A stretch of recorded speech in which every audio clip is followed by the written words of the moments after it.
I'd like to thank everybody for being here this evening. I'd like to thank Amanda and Allie for making the trip to Rutland. We always appreciate having you here, so thank you so much. Just a little housekeeping things. The restrooms are here. You go in this door to the right. The exit would be the steps you came into, and then the emergency exit will also be back there. The air conditioning is on. In case anybody's feeling a little warm, it should get a little cooler soon. Wonderful showing, so appreciate you being here tonight, and get started. Beginning, we'll start with 5 minutes for each candidate, just sharing a little bit about themselves. Amanda, would you like to start? Hi everyone, good evening. Thank you so much for having me here in Rutland. It's an absolute pleasure. So I'm Amanda Janoo.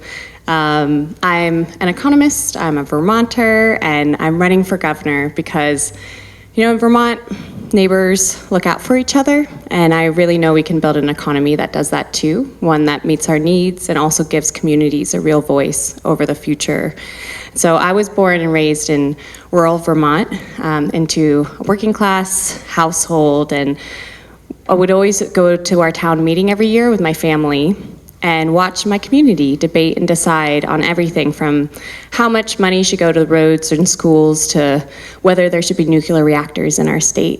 And that was my introduction to politics and my introduction to economics. And it's how I learned that these systems always work best when they're locally rooted and genuinely governed by the people and for the people. It's how I learned what democracy is supposed to feel like. Not something that's distant, not something that's done to us, something that we really do and build together. And honestly, I think that a lot of us are grieving the loss of that feeling right now because we can feel that something is breaking. Families are being crushed by healthcare costs. People can't afford homes. Communities are being hollowed out. We're losing our schools, our local businesses, and our sense that we have a voice over our livelihoods or collective destiny. But something is even deeper is breaking as well. People are losing faith in democracy, and they don't believe that it can actually improve their lives. And what happens when you lose that faith is that fear fills that vacuum, cynicism fills that vacuum, and authoritarianism fills that vacuum. And so I'm running for governor because I refuse to accept that collapse is inevitable or the best a governor can do is just manage decline. As an economist, I've spent my career working with governments and communities here and around the world to support local businesses, to create good jobs, and to build economies that really work for people, not the stock market, people, and to make sure that we can keep wealth circulating within our local economies to build really resilient and prosperous futures. And what I've learned from my decades of experience is that our housing, healthcare, childcare, climate, and democratic crises are not separate issues. They are fundamentally connected. They all stem from the same basic pattern of wealth and power that has been increasingly concentrated into fewer and fewer hands, while our communities are asked to solve the crises with less and less. For decades, we've been told that if we concentrated more wealth and power at the top, prosperity would trickle down to everyone. But the wealth hasn't trickled.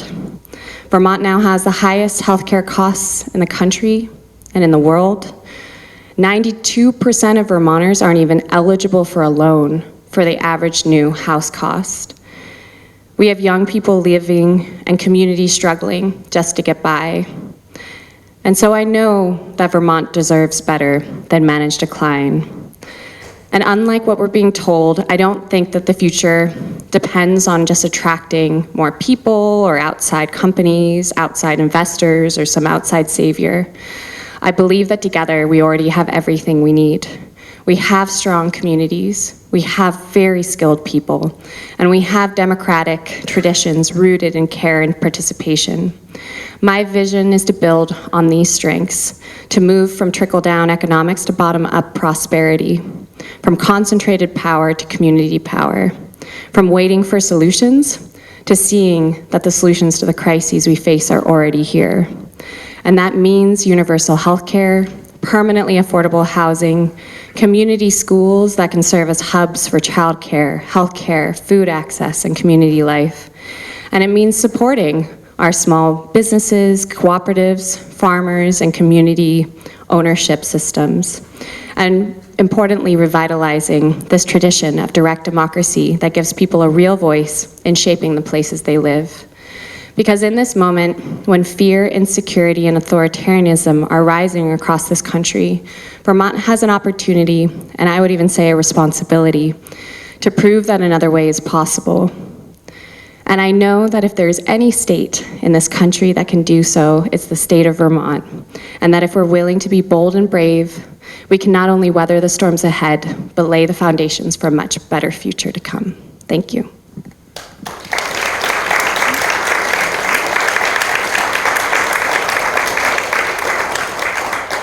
Thank you, Amanda. Thank you so much for having us here today in beautiful downtown Rutland. It is amazing to be here. I spent the afternoon walking the streets, I got a chance to go to the Paramount Theater. What an incredible hub for economic development and gorgeous.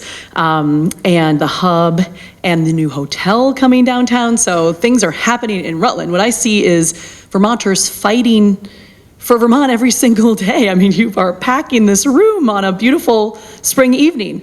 And what I want most for you all is a governor that's going to fight alongside you just as hard as you all are fighting for your town, your city, and each other, and coming out to be participating in democracy like this. I really greatly appreciate it. So I'm Allie Richards. I grew up in a small town, Dirt Road, Newbury, Vermont, because my family thought this is the best place in the world to raise a family. And they were right. You know, neighbors really help each other out. And I've been thinking a lot about this. My grandfather was a captain in the Navy in World War II, and he had an expression, one hand for yourself, one hand for the ship. It's like just a classic sailing thing. But he adopted it as his life motto. And it's really how I was raised. And I think so many Vermonters were raised on some version of this expression. It's like, enjoy your life, one hand for yourself, this life you've been given, you know, maybe give some space to enjoy this life, but save some for the collective struggle, you know, help out your neighbor, freedom and unity. It sort of explains everything, and if you think about it. And I've been reflecting a lot about this as I've been running for governor, because this is what makes Vermont such a special place. I went to Oxbow High School, where my dad was my high school teacher, history and English. And I promise he did not cut me any slack. We just talked about history morning, noon, and night, which I think is great training for anyone that wants to go into running for office. And then, like so many of my friends, I went out of state after I graduated high school to change the world. And I started working on Barack Obama's first presidential campaign. And I thought that election was going to heal us from so much that had sort of ruptured us from the beginning. And what I found was, you know, it really exposed some deep fissures in our society. But worse, people in DC in 2008 who didn't agree with each other didn't talk to each other, didn't look at each other in the face. And that was 2008. So imagine where we are today. You know, they didn't go to the same restaurants. So I knew enough to know that real change cannot happen like that. So I came home about as fast as I could. And I started talking to Vermonters, all kinds of Vermonters. I started working for the governor at the time. And I was just out there listening to people around this great state and hearing, what do they care about? It won't surprise you. It's what we care about now. Access to good paying jobs, the ability to just live here in the families, the communities that we love and not get crushed by costs from all sides. And I was pretty overwhelmed by those problems. So I sort of thought, what can one person do to really impact the stuff that we care about? And I went upstream and found early childhood education sitting there, this thing that actually impacts all these things that we care about upstream. When you make an impact on it, it can change our lives. Economic development, giving kids what they need at the most critical time of their development. So I ran a movement at Let's Grow Kids for the last decade. 40,000 Vermonters from all walks of life, all backgrounds, business leaders, parents, early child educators, and we passed the most significant childcare law in the country. It's now a model for red states and blue states, for Mondami, and it's incredible because we came together and said, we need this in Vermont. We had a Vermont conversation and we figured it out, and it's working. It's working exactly as we had hoped. So I honestly took my head up from a decade of working to solve this childcare crisis and realized everything else we care about in Vermont has gotten less affordable. Every other measure in the same span of time, 5-alarm fire, healthcare, housing, education. So this is why I'm running for governor, because we need a plan, folks. We cannot afford to have a governor that's okay just swatting things away. You know, that's a goalie, that's fine, but that's not bringing us forward, okay? We need some strategic offense at this moment. And we did it with childcare, we can do it again. We gotta bring that same elbow grease and focus that delivered on that amazing bipartisan result for all these other things that we know we need here in Vermont. Housing, healthcare, education, energy independence. We need a Vermont economic action plan that's gonna tie all those together, put real metrics, real data, so we can march forward together and understand how we're gonna benefit when we hit those marks together. So I'm excited to talk about all those with you more in depth today, and thank you again for coming out to hear us. Thank you. Now we're going to move on to the question portion. We're going to alternate with each question. So Allie, if you'd like to start this one. As the state's chief executive, you'll be responsible for managing and overseeing a multi-billion-dollar state budget and nearly 9,000 state employees. What specific leadership experience makes you think you can beat a popular incumbent governor? And why should Vermonters trust you as someone who can lead state government? Great question, thank you. All right, I can beat Phil Scott because I beat him once and I can beat him again. And we did that together. So when we passed childcare, the one area of economic growth in the state of Vermont in the last decade, he vetoed it. He vetoed that bill. And we overrode his veto with all the Dems, all the progs, a bunch of independents, a bunch of Republicans, and the sole libertarian in the State House. Okay, we agreed on something, folks, and we found a real Vermont solution, and I'm so glad we overrode that veto because it's working exactly as we hoped. It's revving our economy, hundreds of new childcare businesses, thousands of new spaces. So the leadership that I bring to that is I know this job inside and out.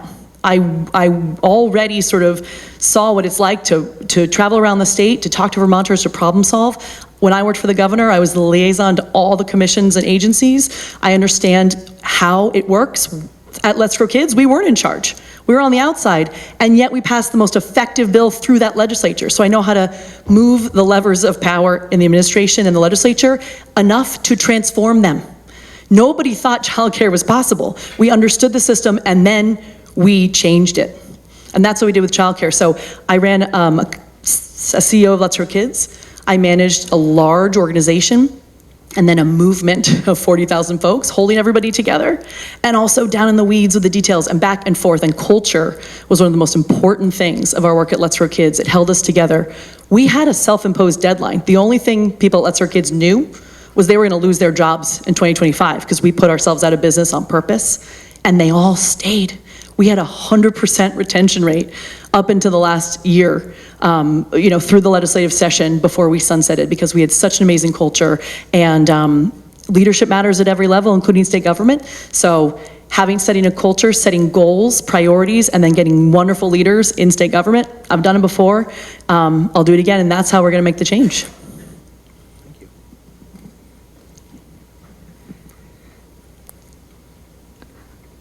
My background, I've been working with governments for, the last 15 years or so, and all on economic policy.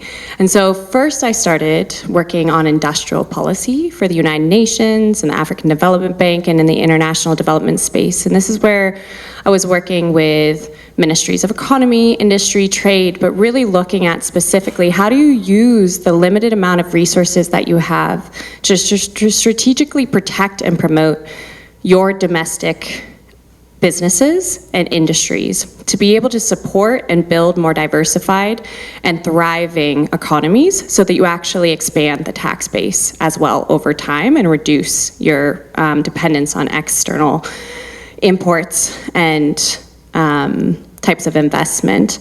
But from that process, I realized that so much of how you determine which types of economic activities you want to support depends on what you're trying to achieve. And so for some countries, for example, it was rural-urban inequality reduction. And then you really want to support more rural, informal, small, cooperative firms to ensure broad-based development? Or if you're looking at resiliency, how do you make sure that you're using those limited resources to really support a diversity of different types of economic activities? And through that, I ended up coming to the well-being economy movement, where I've been working with higher income countries and states across the US and governments, and here in Vermont as well, to really think about what is it that we are trying to achieve with our economic development strategies. And this is where, for example, we helped to launch an initiative called the Wellbeing Economy Governments. And it started with New Zealand, Scotland, and Iceland, who all had female heads of state, which I don't think is a coincidence. But they all went through a process of being clear that economic growth and stock market growth rates cannot be viewed as progress if people are struggling, inequality is rising, and our climate is suffering. And so how do we reorient that progress and to really think about a new North Star to inform our budgeting and fiscal policy interventions? And so my favorite example is in Wales, where they went through a process of asking their citizens, what kind of Wales do you want to leave for your children and grandchildren? And on that basis, they articulated 7 longer-term well-being goals, which were centered in health and equity, community, culture, global responsibility, biodiversity, and prosperity. And what they did was they recognized they needed to reform all aspects of governance and decision-making to make sure that the government was collectively working towards the achievement of those goals, and budgets were being aligned accordingly. And so, for example, when they wanted to build a new highway through the country, they had to make the case for how it would contribute to all 7 goals.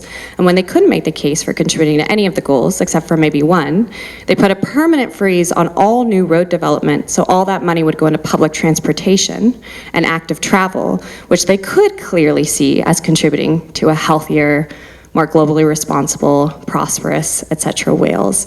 And so this is the kind of work I've been advancing here in Vermont as well, through the Wellbeing Economy Alliance of Vermont, a multi-state or multi-organizational coalition to try to advance a similar type of orientation point for our decision making, and also working with a coalition called Fund Vermont's Future to look at reforming the Vermont tax structure so that it is more equitable and reduces pressure on working and middle-class Vermonters and ensures sufficient revenue for our state.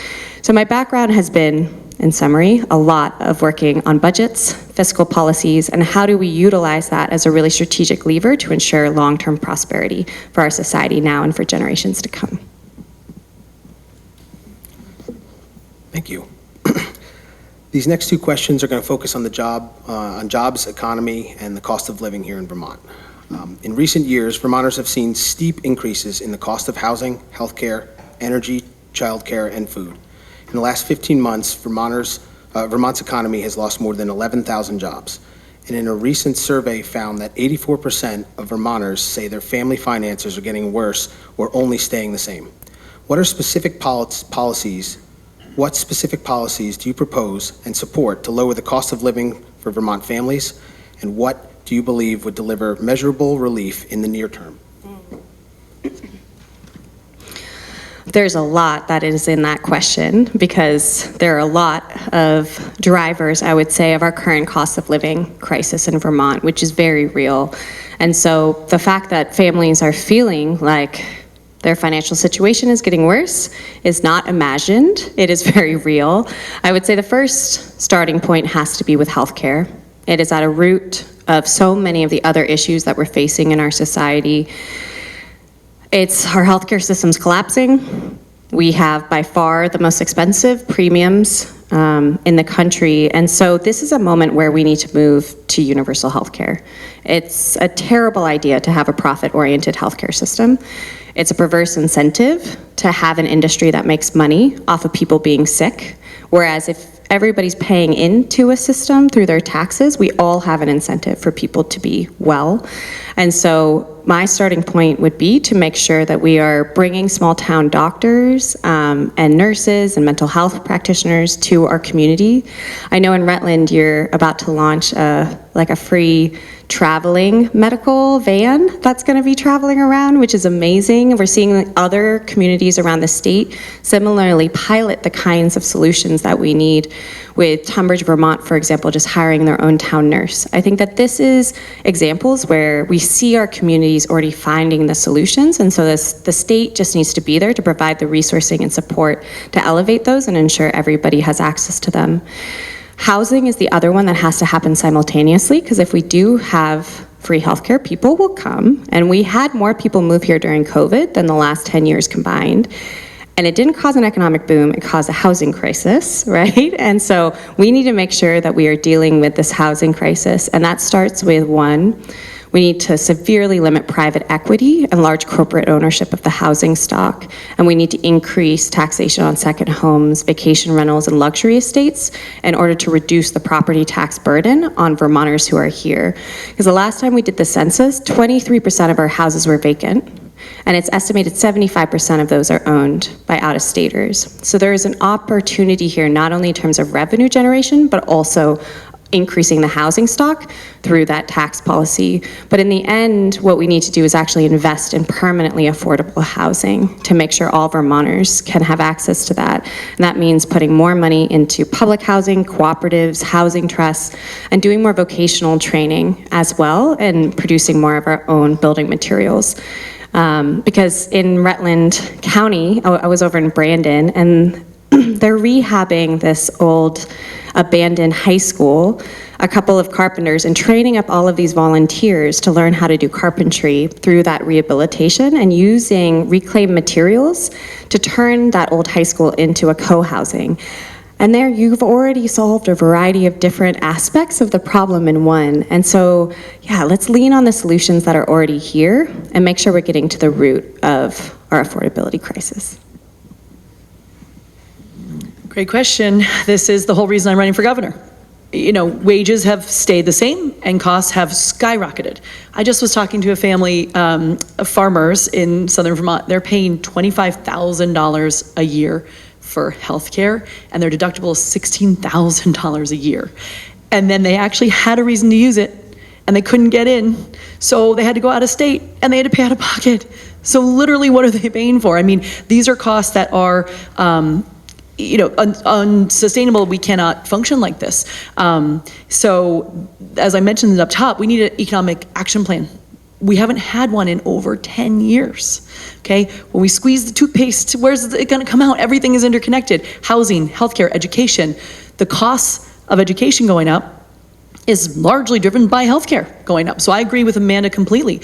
Housing and healthcare are the first two pillars of the economic plan. They have to be. If we're looking for these root causes to really make a sustainable impact on the state of Vermont and bring all of our costs down forever, including expanding our tax base, it's building more houses. A bunch of units, I think 50 units are opening up here in Rutland. Incredible work, Evernorth and a bunch of other housing folks coming together. So housing, let's start there. We have to build the housing, 30,000 units, and they don't have to be new, rehabbed, duplexed, houses that have been fallow, we rehab those, whatever it looks like. 30,000 of them is what we've agreed. Rural Caucus, the governor has said this, folks agree that if we build that base, we can broaden our tax structure and bring down costs, okay, and get people here, to help pay into property taxes and be our nurses and our doctors and our teachers. But we're building 1,200 a year, 1,200 a year. So if we need 30,000 units by 2030, what are we doing? It should be our number one priority. The executive branch should bring the full weight of all of the agencies and the departments to say, are we building these or not? Do we agree that this is the right goal? Great. Here's what we're gonna get when we add this to our market. And it's working in Chittenden County. We just saw a first report saying that more housing units have actually brought down the cost of rent. So we have programs like the CHIP program, like TIF, which is actually, you're just starting here in Rutland. I'm gonna bring a bunch of development into town. And a lot of folks actually don't know how to use these great programs. Something that has been said to me quite a bit that's resonating on the trail. Vermont is program rich and systems poor. Okay, so we have the CHIP program. It's an idea of basically getting financing for a small place to put in wastewater or septic, things that cost too much money for the development to pencil out. And you actually have the ability to now use this CHIP program to get money from future property taxes to pay for it up front. It opens up development. Not many people know how to use it. So funding our great intermediaries like your Regional Development Corporation right here or others to help unlock all of these systems and tools we already have in place. I completely agree with Amanda. We have to understand the true cost of vacancy. It's not just bringing these houses online, it's making sure folks don't turn them into Airbnbs or second homes. And so truly understanding that cost of vacancy and a tax on second homes to bring that revenue in. So it's housing, it's healthcare, maximizing every federal dollar that we are owed, expanding universal primary care, 100%. A lot of this is workforce. You know, you cannot just wave a magic wand on a lot of this stuff. You have to tie it into the workforce. And we have so much potential here. Money, energy from all the different agencies, apprenticeship pipelines, et cetera. You got to tie those all together and have them all go up the line. And so, you know, you can have folks learn how to be an electrician on the job and then have one of the highest paid jobs in the state of Vermont afterwards. You know, and we don't have any electricians, we don't have any plumbers, there's no bench. So the truth is, I think affordability is what brings us all to the table. It is our clear focus. Housing and healthcare are the two. There's so many other important ones, but we just really have to put real measures, real targets, and make sure we are prioritizing this with the emergency that it really is for us here in Vermont. And we know Vermont has a demographic crisis, and it's negatively impacting our entire economy. We need to do more to attract young people to both stay here and move here. What are the specific policies you would try and implement to help Vermont shift its aging demographics so that young families can settle down and build an affordable life here in Vermont? Great question, and it's why I devoted the last decade of my life to high-quality, affordable childcare. I will say I'm very proud that childcare is one of the places that we are getting more affordable in Vermont. Over 5,000 and more families growing every day are eligible for tuition assistance, basically, to help them pay for childcare. They're saving, in some cases, you know, tens of thousands of dollars a year on childcare, and it's allowing them to stay in Vermont, to live in Vermont. So we actually can corner the market on this. This is not one of let's give a check to people moving here. This is a real infrastructure investment that no other state in the country has done. So if we have houses for folks, if we have infrastructure for folks, families will come here because they can find childcare. It's incredible to see people making community around Vermont and what they're doing. So I think the best way to support our aging demographic is to create things like childcare that are really going to support working families to truly be here, and it's the rest of the infrastructure we're seeing as well, because when you build infrastructure like housing, when you reduce costs like healthcare, businesses can thrive. I've been talking to a lot of businesses in the last couple months, and that's pretty much their answer. You know, please just help us create economic opportunity, because then young people will be able to live here and make a life here. So I think that one of the other things I would say is when you haven't had an economic development plan in a decade, sometimes you have a bunch of extra stuff happening because we're not focused on our priorities. So I actually think it might surprise you to hear this, but in my first 100 days, I'd like to see a bill that streamlines some regulations. Because I think for the last 10 years, everyone's been trying really hard, and we haven't seen necessarily a priority of here's the target, here's what we're gonna get out of that. And you talk to almost anybody, and they'll tell you 5 regulations that are not protecting the environment, they're not protecting anyone, they're just sort of gumming up the works a little bit and stopping economic development. And I think it really is important that we focus on having an efficient and accountable government. That's what we did in childcare. We put real data measures in there so we knew how it was working and if it was working. So we'd be the first to know if we needed to make tweaks to it. I think that you deserve your government to do that as well.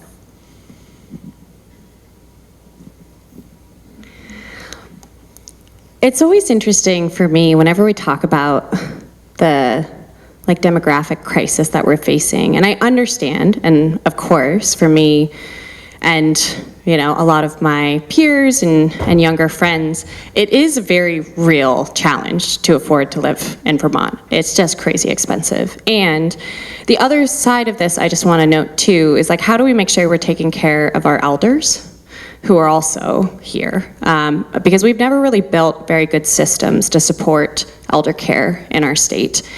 And so again, looking at what are the solutions that are being practiced in Vermont, every place that I've gone on this tour so far, I've just been asking about what are the things you're most proud of in your community, and so I hope that you will share some of those things with me later if you can. And in Lincoln, they have a place called the Weather Vane, and the town bought 3 different buildings and converted them into apartments so that their elders can move from their houses into these smaller units so that they can stay in their community and age in place. And I keep hearing that as well, that there's a lot of folks who have big houses that would like to downgrade, but they're having a hard time finding them. And then you have families on the other side who are having a hard time finding those houses. And so I think some of that is about a transition as well, to be able to provide affordable, assisted living, but that can allow for elders to age in their communities with dignity, whilst also then having incentives for the folks who are giving up their homes to be able to sell them first to people in their community who are looking for housing and want to stay. I think the other side of it, the thing that I've heard a lot, is a lot of concern about the closing of rural schools and small schools as part of this as well. This concern that, you know, who's ever going to move here if we don't even have a small school, and also recognizing the sort of catch-22 people are in because there aren't that many kids. And so, you know, how do we keep them viable in that situation? And so one of the things I'm very excited about is we've done this pilot around this notion of community schools.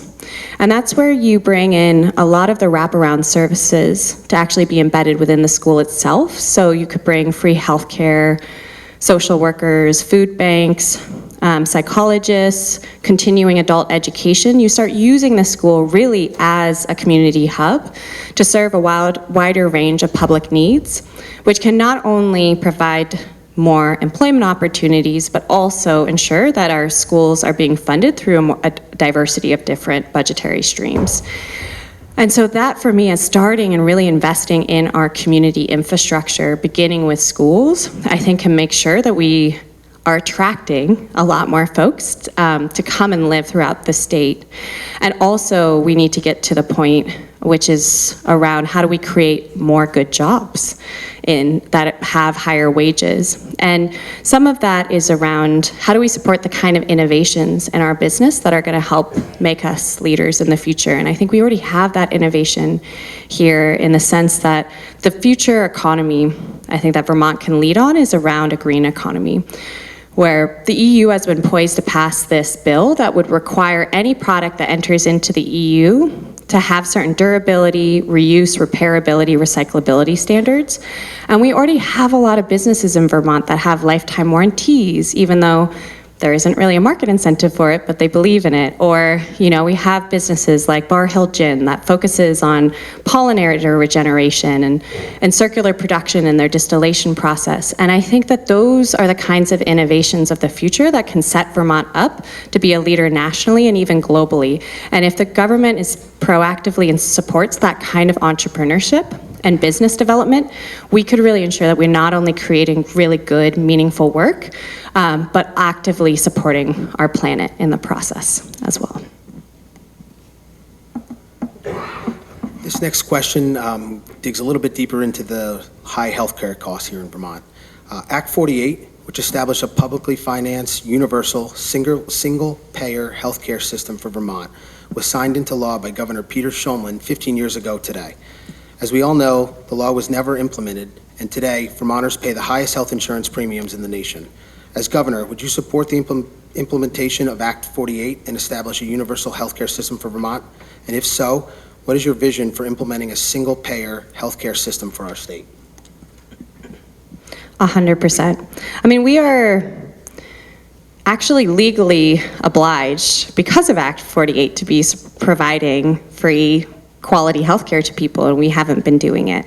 So in many ways, that's actually an incredible opportunity as governor to be able to finally fulfill our mandate and ensure that people have access to the healthcare that they voted for and that they've been promised for much too long. For me, healthcare is also really important when we look at our current federal context, because 30% of our budget comes from the federal government, and most of it is for healthcare.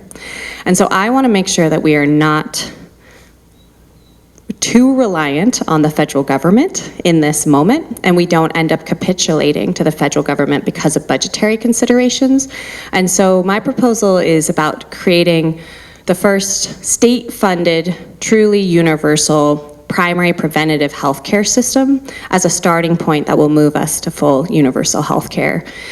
And that would start, as I mentioned, by bringing small town doctors, nurses, mental health providers back to our communities, have them embedded in our communities so that people can have the best quality of care. Because if we can pay our healthcare providers just an annual salary, as opposed to having right now, we have a fee-for-service structure, which means you have to see as many patients as you can a day, which is not the best incentive for the way to work, as opposed to having people in your community who know you as people and can do house visits and, can provide more of that holistic care. And I think that what's important about this as well is it'll get us all used to being able to go see a doctor without having to worry about insurance or cost barriers, and also help get doctors used to seeing patients without having to deal with paperwork and insurance and admin, and really get back to what they love, which is caring for patients themselves. And all of this is essential so that we can ultimately move towards a full universal system. But within our current context and looking at the budget, I think we're going to need to actually work with a few other states in order to be able to cover all of our hospitals and the specialty care as well. But what we can do day one is make sure we're starting and ensuring everybody's got access to a good primary care physician. Yeah, I mean, healthcare is not just the highest in the country, it's the highest in the world, folks, in Vermont. And it's gotten there over the last 10 years in a large part. We have to deliver a true plan of universal access to primary care. It is how we're going to keep people healthy and how we're going to keep costs down. It has to be a real plan that's tied to workforce. This is very complicated stuff. It's very hard to move these systems. And I agree, if I was running for president, the first thing on my agenda would be a single payer system for the country. We only have 70,000 folks on our commercial insurance private marketplace. So 70,000, it's not enough for a commercial insurance pool, And so we really have to figure out how we're going to truly deliver universal access to primary care as a way to keep our folks healthy at a lower cost. And we do at the same time have to spend every single federal dollar that is owed to us. I agree, the reason that some of the federal money is coming is not great. This president said, oops, people are going to be really mad at me for cutting Medicaid. I better do something else and toss money to states in a different way. But because of that, we have $195 million a year coming to Vermont every year, this year and for 5 years. $195 million a year is enough to really transform how we deliver healthcare. We can use this to support pipelines for the workforce, for universal primary care, to collaborate among hospitals and do other things that will really be sustainable when that money goes away. But also, you probably have heard this, 45,000 Vermonters are potentially about to lose Medicaid, but it's not because they're not eligible. It's because they have way more hoops to jump through, more paperwork, more bureaucratic burden. And the legislature actually did something about this past session. They put $3.5 million to add navigators into the system to make sure everyone who is eligible for Medicaid stays on it. Let's put that on supercharge, okay? Every dollar that is owed to Vermonters should come to Vermont as we build a true workforce-driven universal access to primary care system. So we have work to do. I truly have to say there has been very, very little leadership from the executive branch on healthcare for the last 10 years, despite how important it is, despite how unaffordable it's been getting.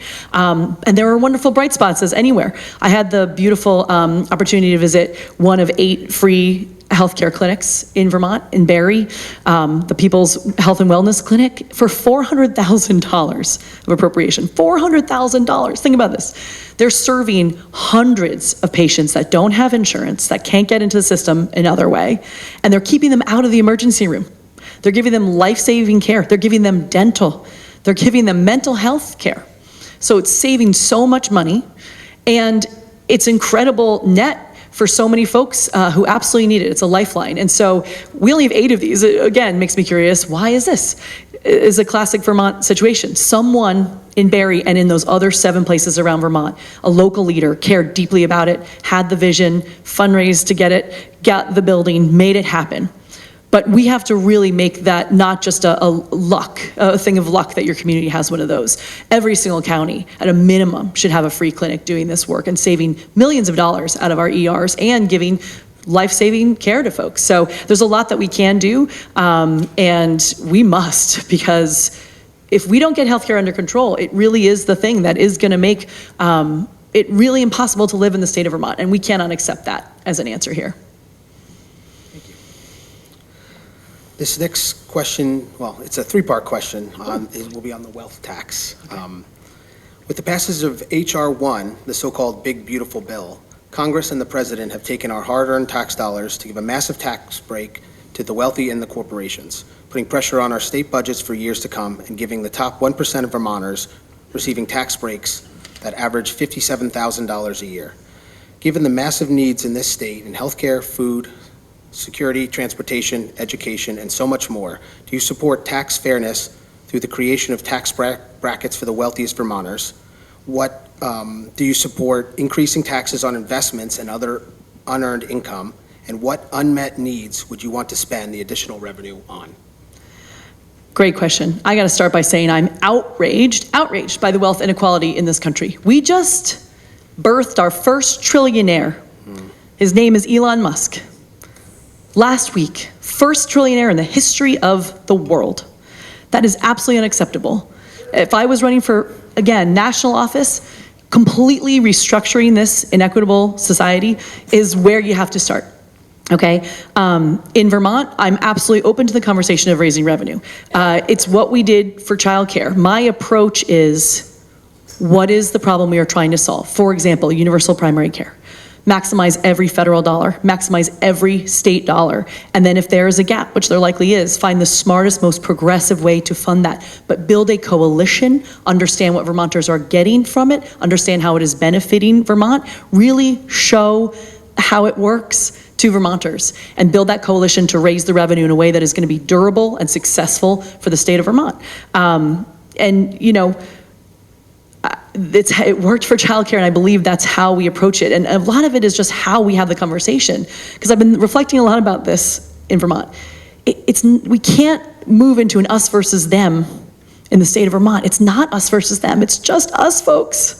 645,000 people, and we pretty much know who we all are and how much money we make. So we have a delicate balance here to understand our needs, understand how to efficiently use our $9 billion state budget, which you cannot convince me we're spending that all wisely.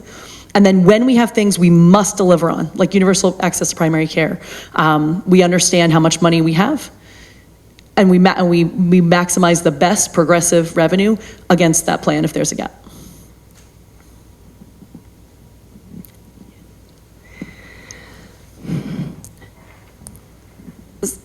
I mentioned earlier, so I've been part of this Fund Vermont's Future coalition that has been looking at exactly this issue of how do we reform the Vermont tax structure in order to make it more equitable, but also ensure sufficient revenue for the types of things we need, like healthcare, housing, education, climate resilience, etc. And one of the proposals that we've been trying to advance over the last few years has been called the Fair Share Proposal, which is what I think you were mentioning as a proposed income surcharge on the top 1% of income earners in Vermont. So people who are earning more than $500,000 a year. And I think it is important to note that thanks to the Big Beautiful Bill, they have gotten, on average, a $57,000 tax break. So in this moment where we have a huge amount of federal instability, we have rising authoritarianism and a federal government that I do not think we should be trying to bank on in terms of resources. I think recouping those taxes that you wouldn't even notice the difference in terms of how much you're paying annually to be able to invest in Vermont feels really important and urgent, so that we can really focus on fostering and building the things that we need in terms of food, healthcare, housing, and making sure that everybody is safe and secure in their basic needs here in Vermont. There's a second part of that question which I think is really important as well, around my position on taxing unearned income, because that's actually the area, if I had a magic wand, that I would focus much more of our tax system, because it shouldn't be easier to make money off of money than it is real work. And right now, that is the way that we've structured our system. If you have money, it just compounds. If you don't have money, good luck. No matter how many hours, how many jobs you're working, you're going to keep struggling to get by. So I would ultimately like to move from income taxes to more wealth taxes or unearned income taxes, because that's what would actually get to the root of our inequality crisis. And it is a crisis. So economists talk right now about a K-shaped economy, where the top 10% are the ones who are driving all consumer spending right now and are doing better and better because of the stock market, and 90% are doing worse and are every single day struggling more and more to get by. And that is very dangerous from an economic perspective. It's pretty much like we've created a top-heavy Jenga tower that will collapse. And so there are economic arguments for more equitable distribution, as well as ethical and political reasons for why you would want to advance a more progressive wealth tax in this moment. Mr. Moderator? Yes. I have a question. I didn't hear a format announced. Will there be questions from the audience? There will be questions from the audience. If we do have time, there were questions that could be submitted when you RSVP'd online.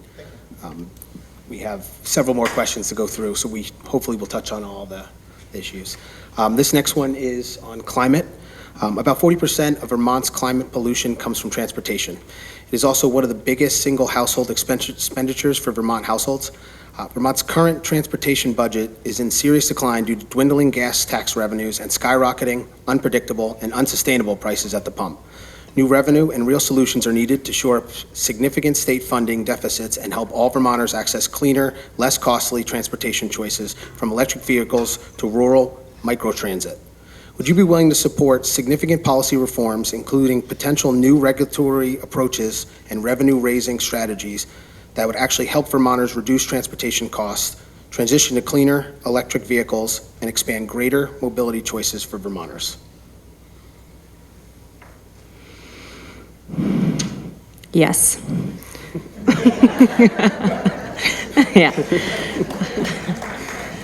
100%. I mean, transportation is a major issue in Vermont. I would say not only from a climate perspective, but also just from a human perspective.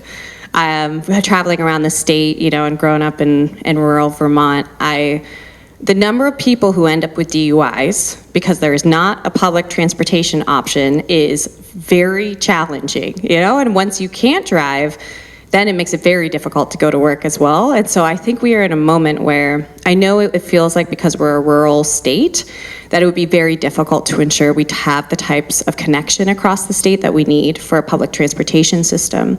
But there are incredible models and examples in other countries. In Germany, for example, you can have trains that go and connect through much of the state, and then buses that can connect out to the more rural areas. And I think that this is the type of infrastructure that we're going to want to be investing in this moment, where we have had folks who have actually bought, I think they're up in the Northeast Kingdom right now, like self-propelled passenger cars that could be transporting people across the state, but right now we are prioritizing freight. We are not prioritizing passenger travel. And I think that these kinds of investments are going to be really important to ensure that we are connected no matter what across the state, and we're putting the investments in the kinds of future transportation we need.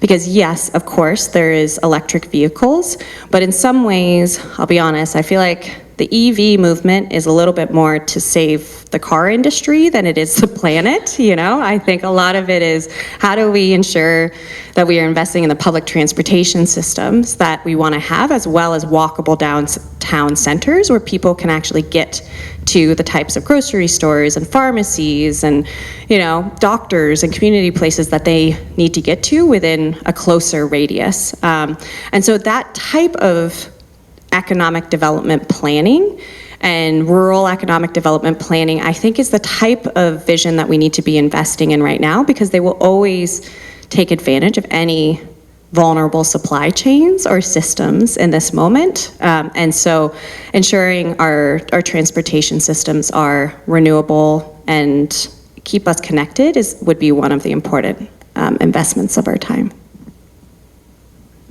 Yes, that's an easy one. Yes.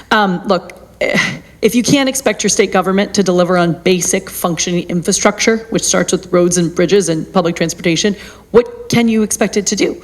We used to pave 250 roads a year, which is what we need to keep our basic infrastructure up to snuff. And we're paving 56 miles of road, not 250 miles of road. So what not to do is what we've been doing for the past 10 years, which is see a change in our world and put your head in the sand instead of addressing it. You know, it's like childcare. We didn't acknowledge that kids at the most critical time in their development needed childcare. And we just, again, as a society and government, put our head in the sand and didn't do anything about it and found ourselves in a crisis. We're finding ourselves in the same transportation crisis, and it's both mobility, but it's also cost.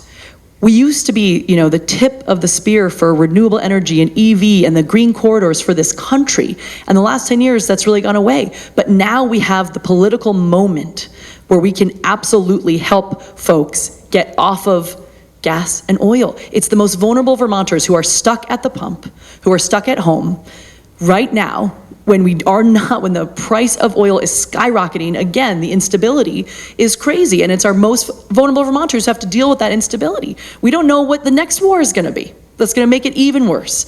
And so now we have a moment where people are paying attention and say, we can actually move to energy independence, you know, because it's our vulnerable Vermonters that cannot afford to do this. Oh, and by the way, it's also good for the planet, you know, so the example of EVs, I mean, with folks who didn't have the upfront capital to get a pellet stove, to get an EV, to get, you know, a heat pump, and now they're paying for it. So if we can access creative capital, which we can do, we've done it so many times before, we actually have a lot of programs out there already, make sure people know about them, to give especially our most vulnerable Vermonters the means to electrify in this way from vehicles and onward. But I totally agree, that's the answer for part of it. Vermont is the way it is. We do need that infrastructure to work. We need the roads and bridges to not all be mild or poor. By next year, the majority of roads and bridges in Vermont will be mild to poor condition.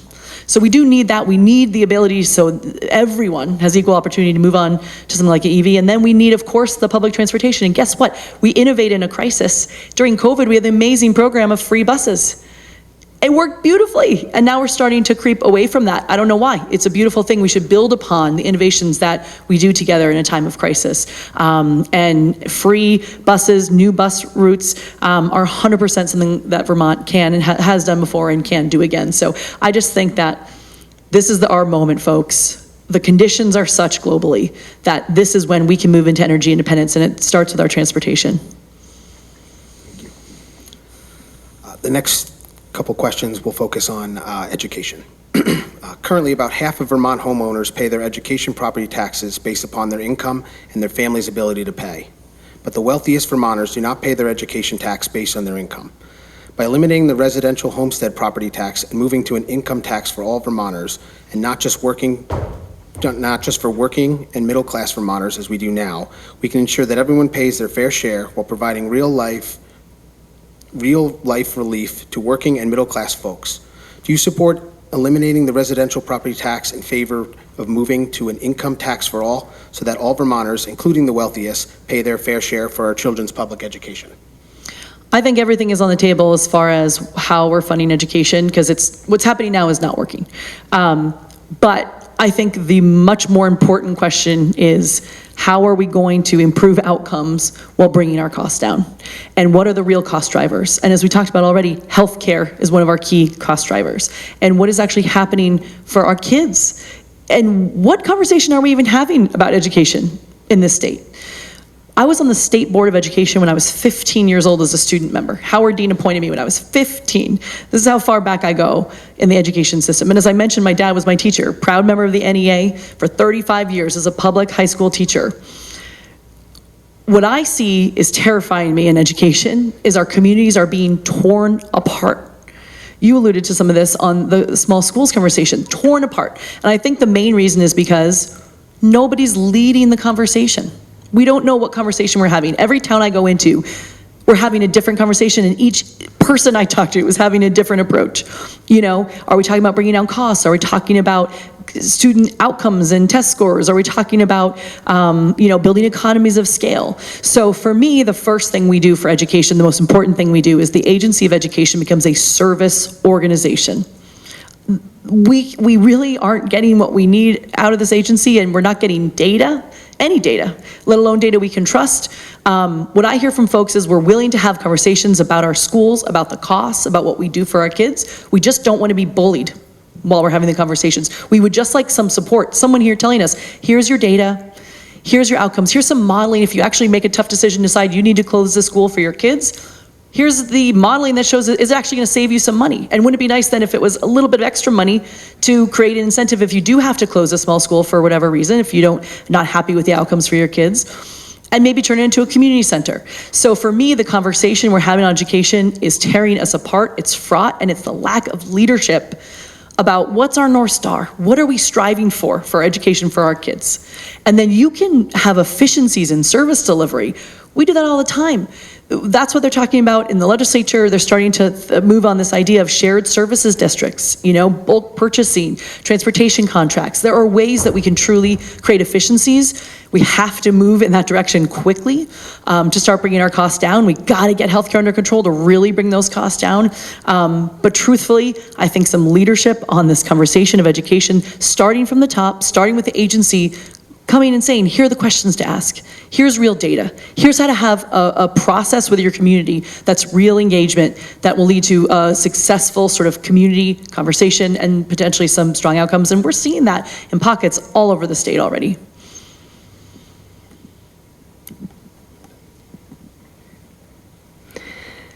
This whole year, the fact that we focused on school consolidation has confused me, to be honest. I haven't fully gotten the logic. It was the fixation that, and the argument that that's the way that we're going to reduce property taxes is through school consolidation, but we did this before and it didn't save money. And there isn't actually real evidence that it will, because to the point, the major cost drivers are healthcare and mental health support for kids. And so if we're not actually dealing with those cost drivers, you're ostensibly just cutting public education funding. And I don't think that's what anybody I've met would ideally like to see, because we like our public school system and we appreciate our teachers and, the Herculean efforts that they've been putting in, particularly since COVID. And I would really argue that we're seeing some incredible improvements as a result. I think that Vermont has shown the greatest improvements in terms of literacy since COVID of any other state. We want to keep supporting our teachers in this moment, not putting them in harder and harder positions. If we're talking about property taxes, which is a real crisis, on average, property taxes have increased about 40% over the last 5 years, and that is not sustainable for a lot of Vermonters who are working on a fixed income, and the share of that tax for a limited amount of money or retirement, etc. I think what makes a lot more sense to me to deal with the property tax through property tax. So this is why we have a progressive income tax structure, but we actually have a regressive property tax structure.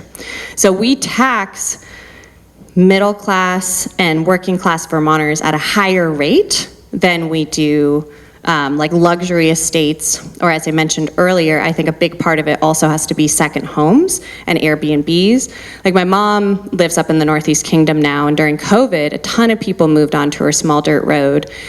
And then after COVID, they left, but they kept all of those houses as Airbnbs and second homes. And so she now only has one neighbor who lives around her all year round.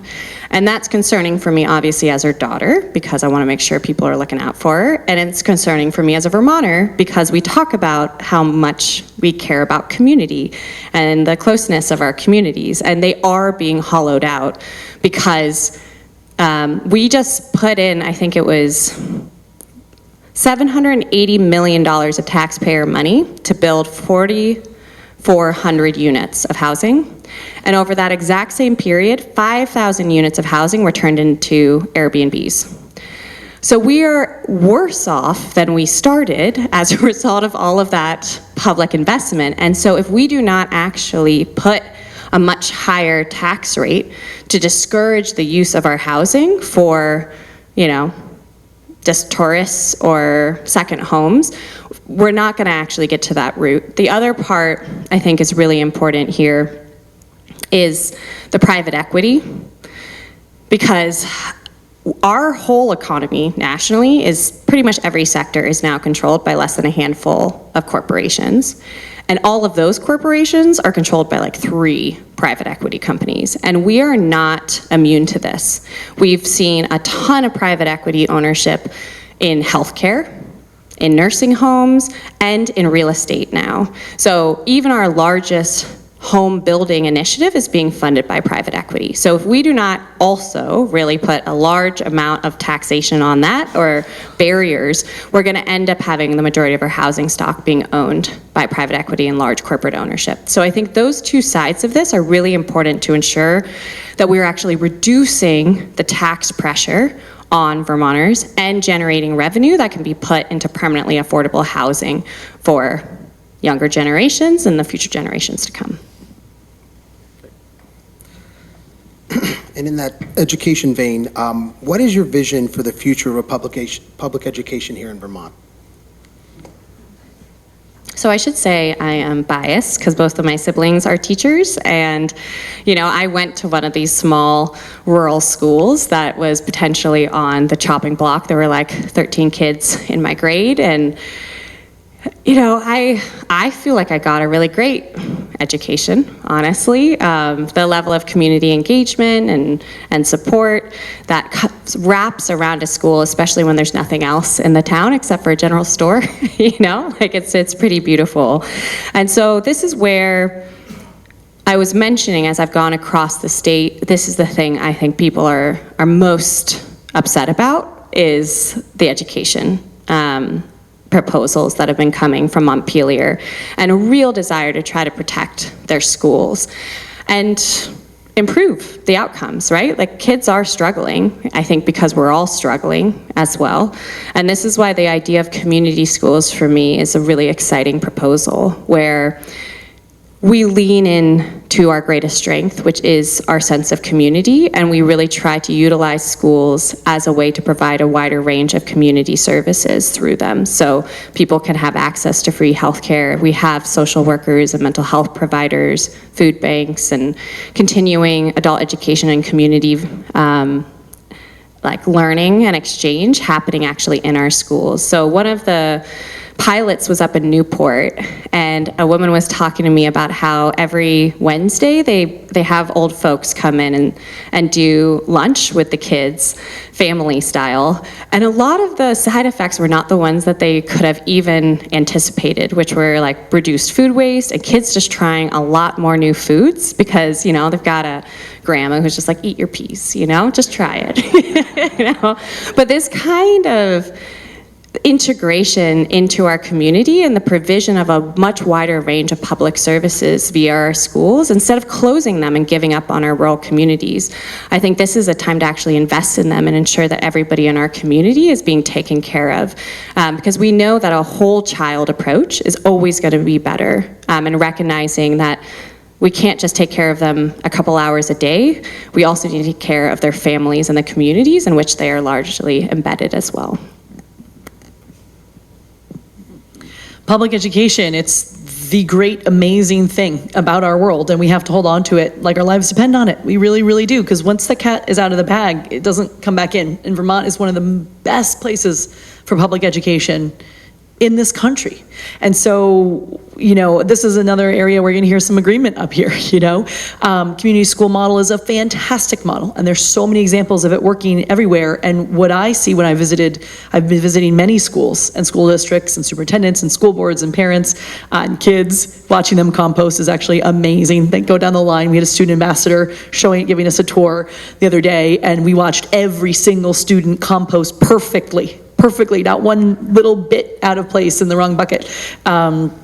There are some beautiful things happening, and we have to hold on to it. It doesn't have to be all pain on the education thing, folks. Like, we can actually grow our way out of this, like we can grow our way, into a stronger economy without cutting until we just don't have anything left. So here's some examples. Everywhere looks different. This is why I think you need, someone said, you've seen one district.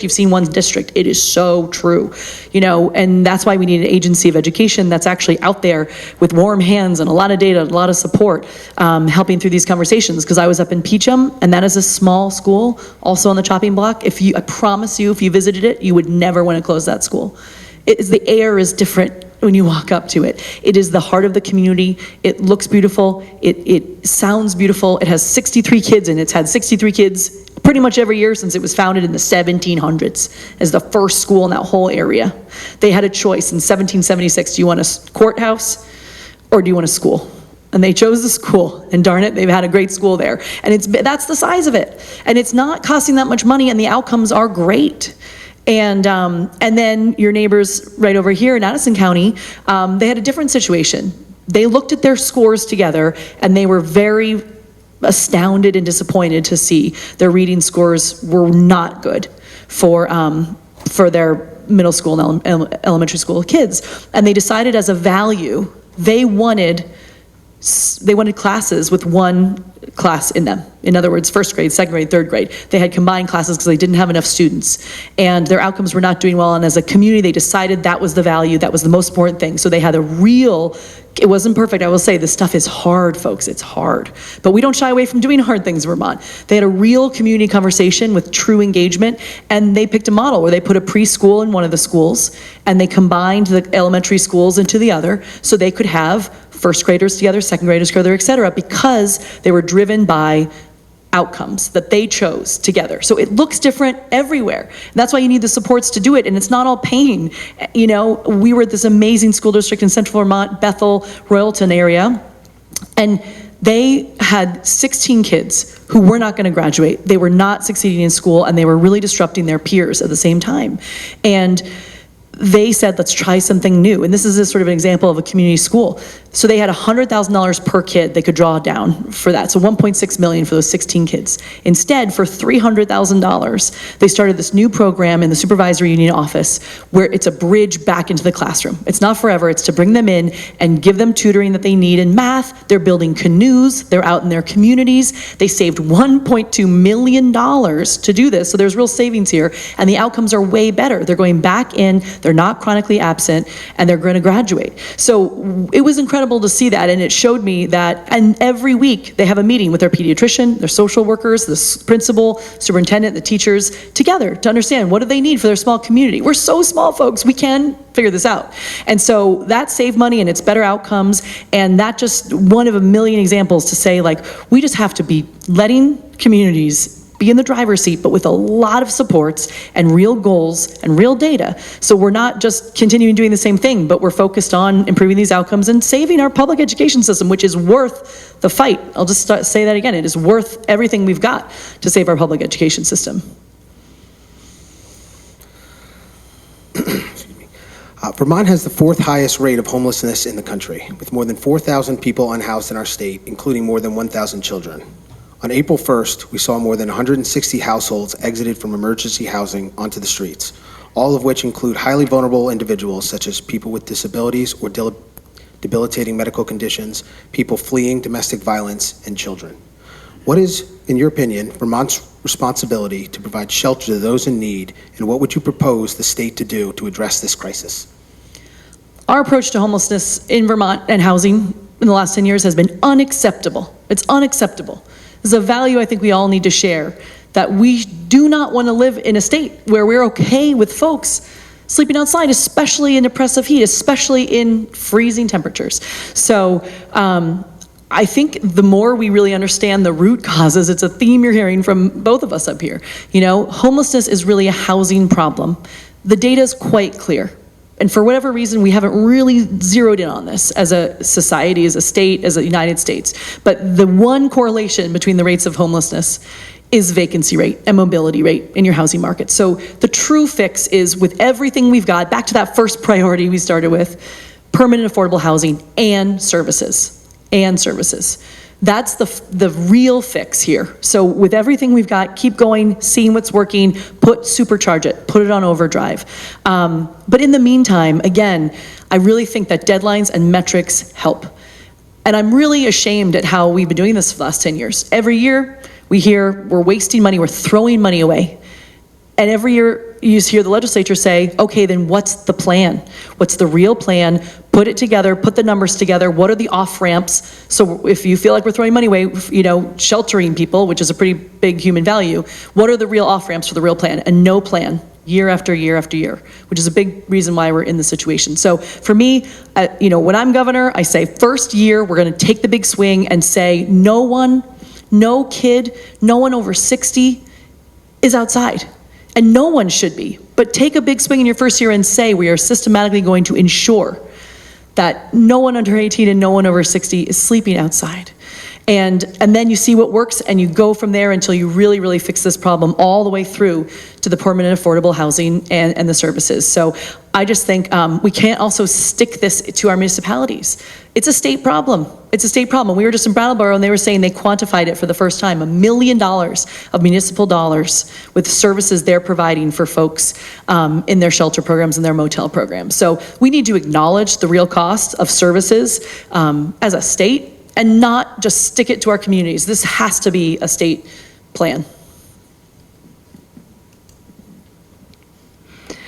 I was just out in Guilford yesterday, Brattleboro area, and there was a young man who came to the event, and it was really beautiful because he asked a similar question about how are we gonna take care of like our homeless populations, and he was sharing that for himself that, I think it's very quickly easy to dehumanize populations as if they're not part of our community, but he was like, these are kids I grew up with. Like I know these people, and many of them are maybe struggling with some addiction, and he shared that he himself and his family had been homeless when he was a kid at one point and living in the woods, and was just really genuinely wanted to understand, like, how can we approach this with the urgency and also the compassion that feels like a Vermont value, as opposed to continuing to look away and feel like, okay, this is something that we're gonna leave for somebody else to deal with. And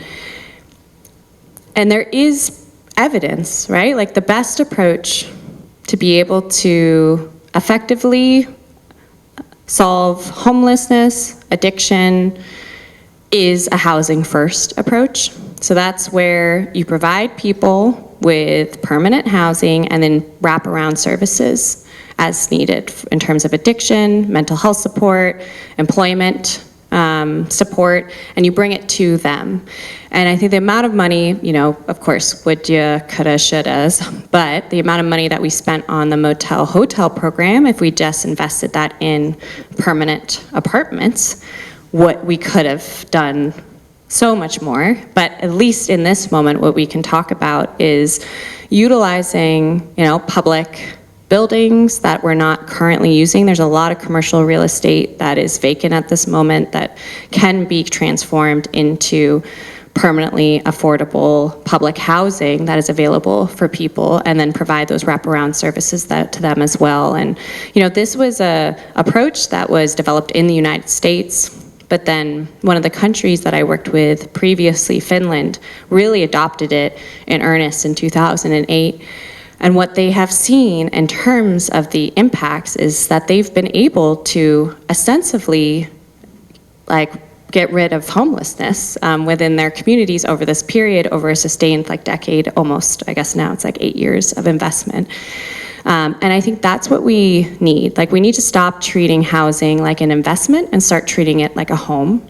And that starts with starting to shift the types of housing that we're using public dollars and taxes to invest in. And so we want to make sure that we have public housing and cooperative housing and housing trusts, and providing more Vermonters themselves with building loans and renovation grants, because right now most of the incentives are going for large developers. And yes, we do need some large developments, but there's also an importance of providing, same way at a first-time home buyer's incentive with a first-time home builder's incentive. If you're going to live in that house the rest of your life, that's going to ensure more affordability than giving it to somebody who's going to build it and sell it back to us at market rate.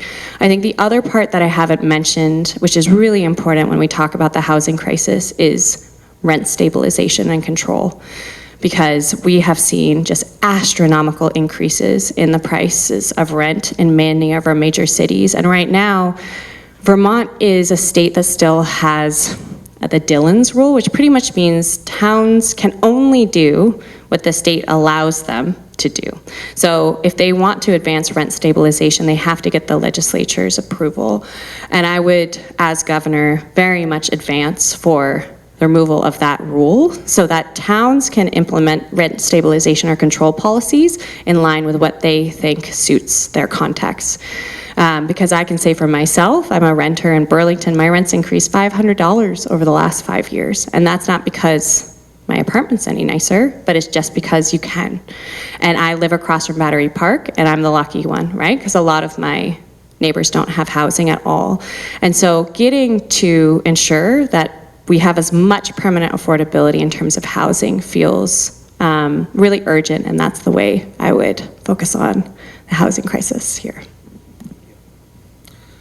I'm going to change gears here for a little bit. Last month, the Justice Department created a $1.8 billion fund to compensate Trump allies and January 6 defendants who claimed they were unfairly investigated or prosecuted. At the same time, the agreement also shields the president, his family, and businesses from any future accountability. Corruption like this deepens public cynicism and makes many voters wonder whether democracy even still works for ordinary people. My question is this: as governor, what specific steps would you take to defend democracy, strengthen public accountability, and reduce the influence of big money in our elections? Thank you for this question. I would say that this question is really at the heart of so much of my motivation for running for governor in this moment. I really do fear, we are at a moment where whatever we decide now is going to determine a lot of the course of history here and the potential, democracy that we are living in. And I think there's very real reasons why people have lost faith in democracy.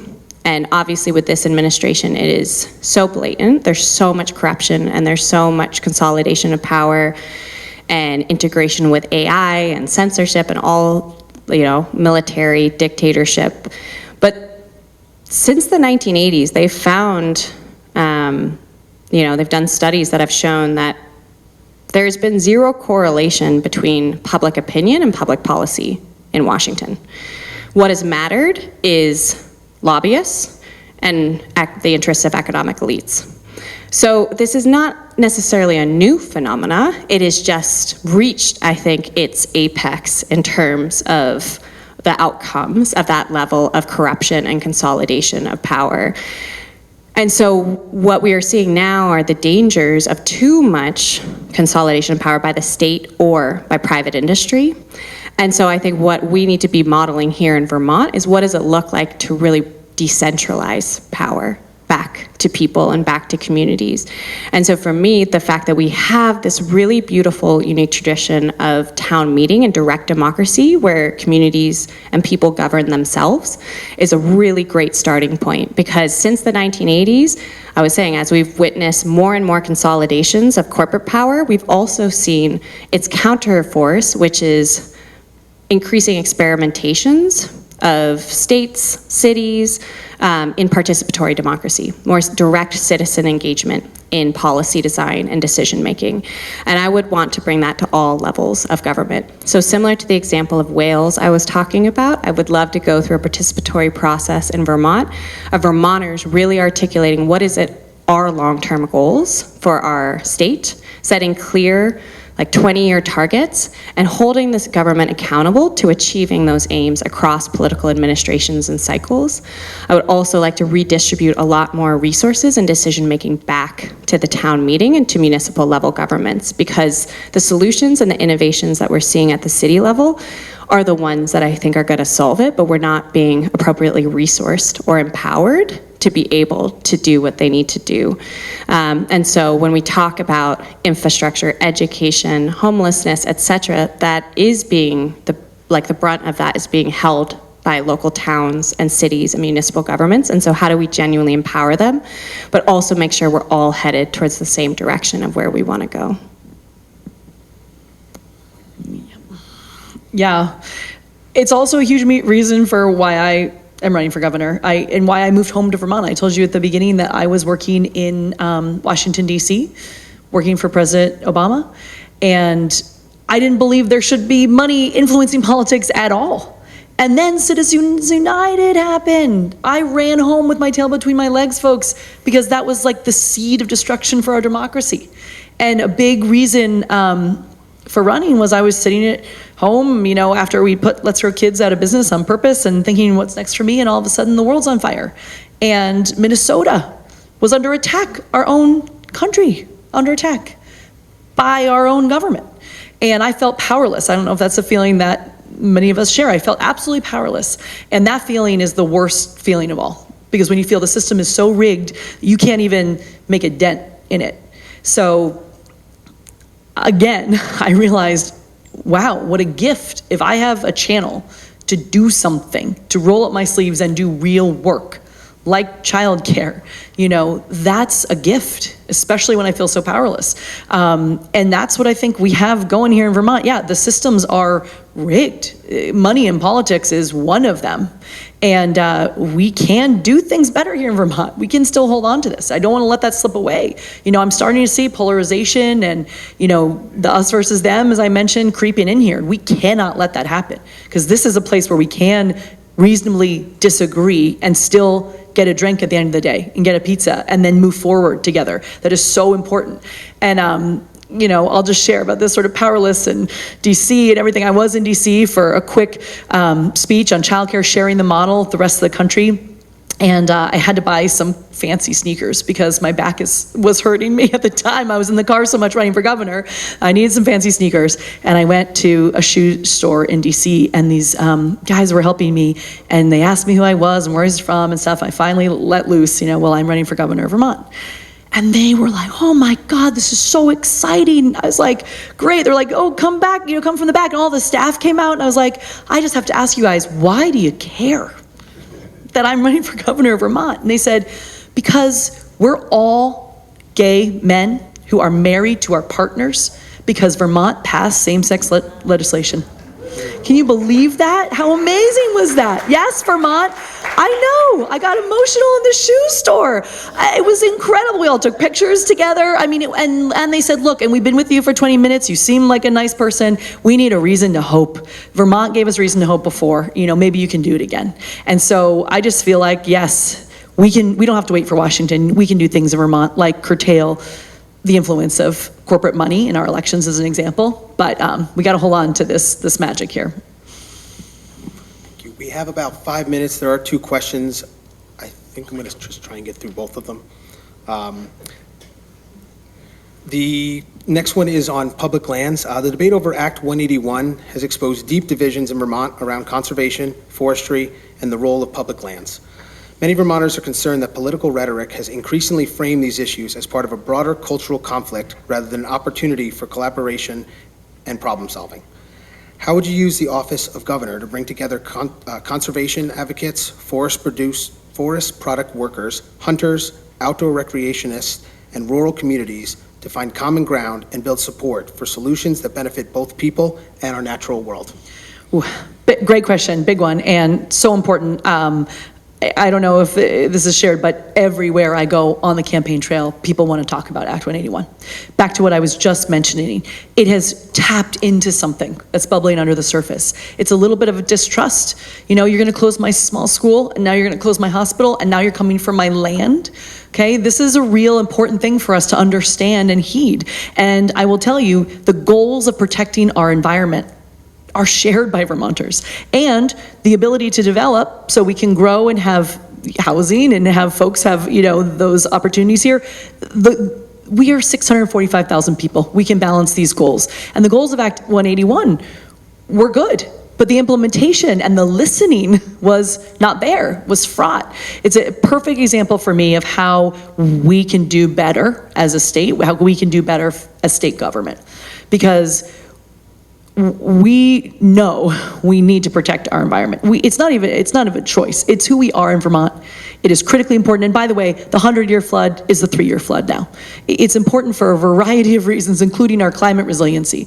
And we can do that, but you need to listen to folks. I cannot tell you how many Vermonters I've talked to who say, we're not one side of the aisle or the other. We're just Vermonters, many of us working lands Vermonters, who knew this was going to happen, and nobody listened to us. We also care about stewarding the land, but the road rule wasn't going to do what you wanted it to do. Well, you don't want out-of-state folks coming in and fragmenting our forests. I think we agree, great, to put a development that the community has not said they need or we need. But then let's legislate to that. That's important. Let's not do that. But, you know, they're like, oops, the road rule accidentally stopped me, who's a great steward of this land for generations, from subdividing and putting a house here, which is the only money I have in Vermont. It's the only asset I have. I've been holding on to it for generations, and this is my only chance to live here, is to subdivide and put that property there. So it's, to me, it's about the clearest goals in the world from your state government. And then it's about listening to build the coalition from the people most impacted in the driver's seat, just like we do with childcare, to understand how you're going to actually have a real outcome that's doing what you wanted to do. And actually, right on my platform is an Office of Rural Prosperity, having a cabinet level position as a lens to make sure that well-intentioned policies, we really understand what they're going to look like out in the land, which is the vast majority of the state of Vermont. Even Chittenden County is rural under most definitions. So.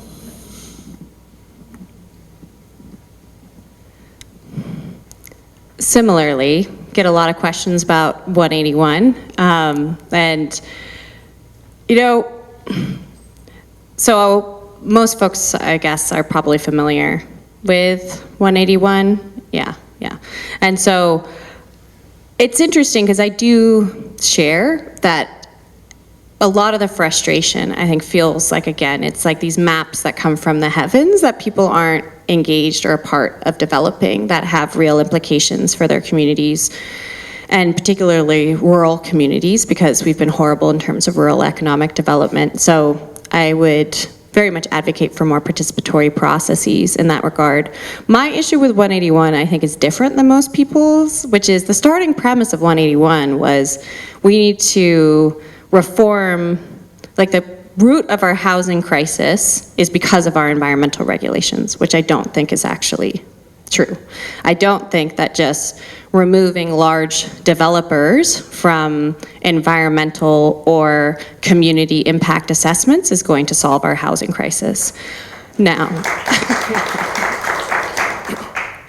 but you know, with that being said, there was a second part to this question, which is around how to engage a broader range and a coalition of actors to really think about the aspect of conservation that was also in that bill, which related to how do we protect our wildlife corridors and headwaters and, you know, really limited natural resources. And I do think we are in a moment where we need to acknowledge that we need to not only learn about the earth, but also from the earth.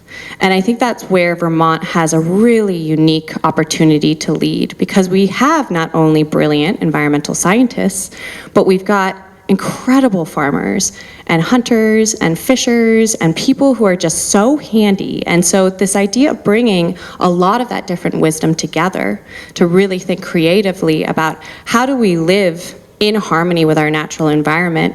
And that doesn't mean just living separately from it. It means being embedded within this beautiful ecology, but in a way that honors and respects, right? Like the regenerative potential of it. And so I love this idea of creating and bringing together more opportunities for conservation activists or forest product producers, hunters, et cetera, to really think about the longer term environmental management and particularly climate resiliency planning for our state as well. Because as we face more floods and wildfires, like we are going to need not only the environmental scientists, but you know, we are going to need the folks with the excavators who also know how to actually do the things and build the houses and fix the roads and make sure that everybody is a part of this planning as we move forward to make sure we're all safe and prepared for the future. This is the last question, and it's a two-part question. Governor Scott recently vetoed a bill that would have protected Vermonters from electric utility rate hikes due to data center development. Tell us what you think about this veto and your plans to help Vermonters afford the energy they need. And also related to the data centers, we've seen this explosion in AI and we're going to need more power to power that AI. What is your stance on AI, and specifically in Vermont, and its usage in our government? Kind of different parts, but all one. Yeah, I am terrified about AI, honestly. I think it's probably the most urgent existential crisis that we're facing at the moment, and the one that requires the most urgent government initiative. And so it is very disappointing that we had an AI data center bill that would have regulated their development to ensure, environmental protections. And it was bipartisan. It was supported by, all sort of wings of the legislature. And Phil Scott ended up vetoing it. And I think this is the part that I didn't mention before, around 181, but I do want to flag here because we are not immune also to foreign nefarious influences. And there is the Koch brother money here and the Vermonters for American Prosperity that are putting a lot of money into our government, into elections, and this is one of those areas where they have been clearly trying to make sure that we do not advance any regulation of AI. And there's a reason why the federal government has been trying to ban states from even being able to regulate AI, and that's because we have power.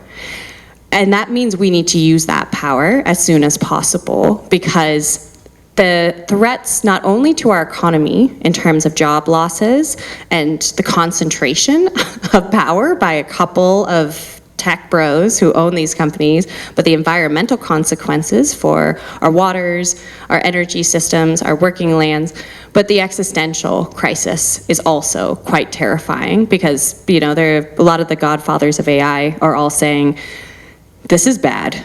We need to stop. We need to regulate this immediately. And if they're saying that, we should probably listen. And even in the United States, this is one of those rare issues where, depending on the statistics you look at, 80 to 95% of Americans are all totally in agreement that AI needs to be dramatically regulated right now. When have that many Americans agreed on anything, right? And so the fact that we're not making progress is a sign of the democratic deficit. It is not a sign of the public will. And so as governor, I would make sure that one of the first things I would do is to advance much more visionary legislation around banning of data centers, of putting in strong liability and privacy protections, and ultimately using state power to really take on big tech.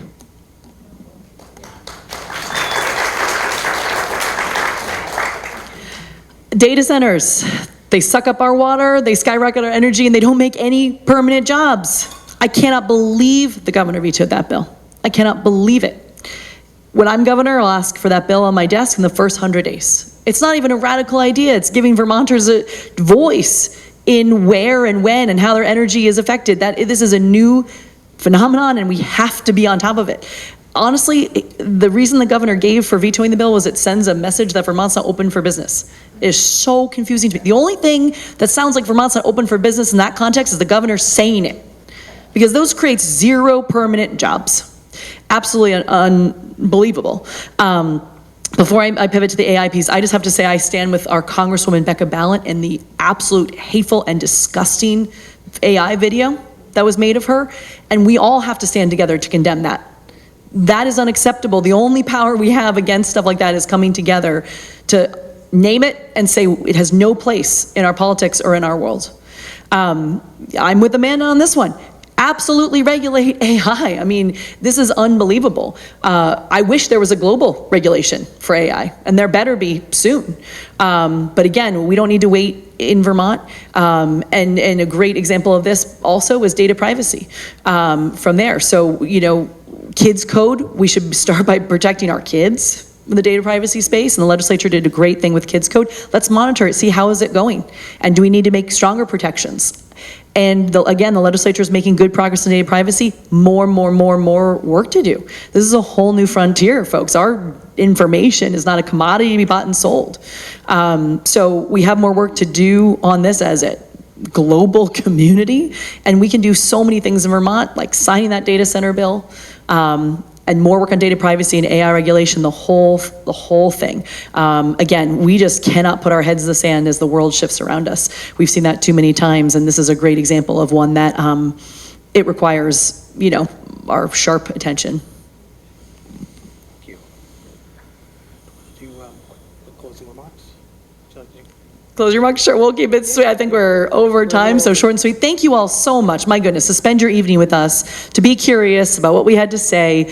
It's an amazing thing for Vermont. It's an amazing thing for democracy. So I'll just leave you with the same thing, I'm a racehorse when it comes to this work. I don't stop till you get a result. We did it with childcare. We can do it again. We need a government that's going to do the work. We passed helped pass universal pre-K. You heard about the childcare stuff, but I've been the co-chair of the Commission of Resilience and Recovery in Montpelier after we almost lost our capital due to a flood a couple years ago. Helped pass the Flexible Pathways Bill, which expanded early college and dual enrollment. Was on the board of the Council of Rural Development for many years. I have been rolling up my sleeves and doing the work in Vermont, inside and outside of state government, understanding the systems so we can transform them. And I have identical twin boys. So I really do not rest until you get the result. I don't really rest at all. And that's okay. Vermonters need that right now. We really, really need that. As I started with, you all are fighting for Vermont. You can't rest in this environment. And so I think you need a governor and a state government that's going to do the same right alongside you. So thank you so much for being here tonight.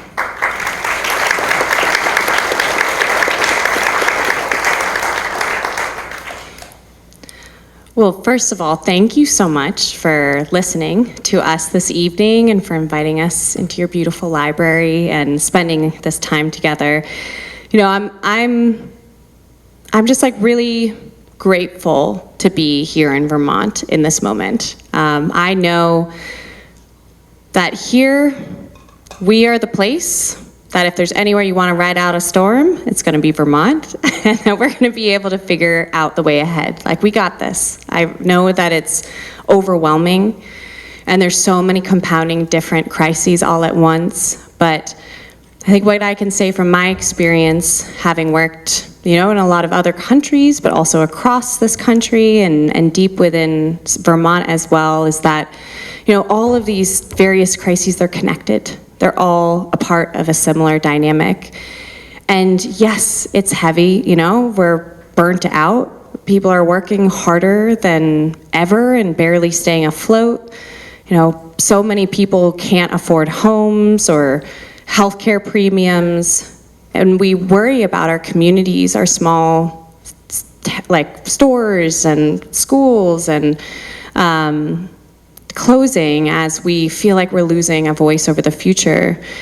And I also know that, at least for myself, I think we're starting to get tired of being told that the best the government can do is just move deck chairs around on the Titanic, right? And so this is our moment. This is a moment for us to be able to once again stand up, to lead, and to lead in a different way, not from the top down, but from the bottom up. Because I know that in Vermont, we still remember something that I think a lot of this country has forgotten, and it's that, a better life isn't built by billionaires or some distant political institutions. It's built by neighbors. It's by us showing up for each other and having a real voice in the decisions that shape our lives.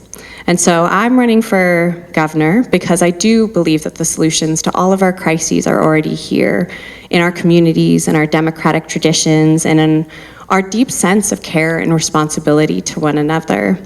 And I think all we need now is just a bit of courage to be able to name the things that are broken and the imagination to build something better. And the courage to reject the idea that all of this inequality or insecurity or division is inevitable, and the courage to actually build an economy and a democracy that works for our people and our planet. And so I hope that in this moment, where fear and authoritarianism are rising, we can prove and be a beacon of hope for this country and the world. Because that's the Vermont I believe in, and I know that we can build it, because I know that together we have everything we need. Thank you.